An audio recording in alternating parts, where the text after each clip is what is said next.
Good morning everyone. Welcome to the new vlog. आज ना पूर्ण दिवस चॅलेंजेसमध्येच गेला होता. कारण की आज जायचं होतं डी-मार्टला आणि ह्या दिवसात डी-मार्टला जाणं म्हणजे किती अवघड काम आहे हे सगळ्यांनाच माहिती आहे. खूप गर्दी होती डी-मार्टमध्ये. कसंबसं सामान घेतलं, घरी आलो आणि सेकंड चॅलेंज ते मी स्वतःला घेतलं होतं ते म्हणजे मला बनवायचा होता दिवाळीचा फराळ आणि तोही मी एकटीने.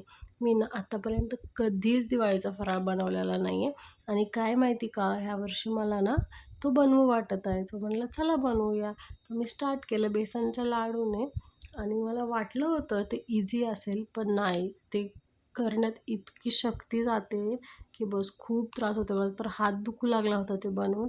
पण फायनली माझे लाडू छान बनले होते. बघा किती सुंदर झाले आहेत आणि किट्टूने मला खूप हेल्प केली त्याच्यामध्ये.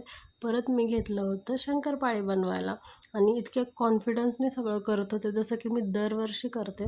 पण तसं काहीच नाही. हे माझं फर्स्ट टाईम आहे हे सगळ्या गोष्टी करायचं. 12 वाजलेत रात्रीचे आणि हे दोघांना ना फटाके फोडायचं पडलं आणि माझा फराळ खूप छान झाला होता. मला स्वतःलाच विश्वास बसत नव्हता की हे मी स्वतः एकटीने बनवलं, तेही first time. So that's it for the day guys. उद्या का ना आपण काहीतरी दुसरा फराळ बनवायचं ट्राय करूया.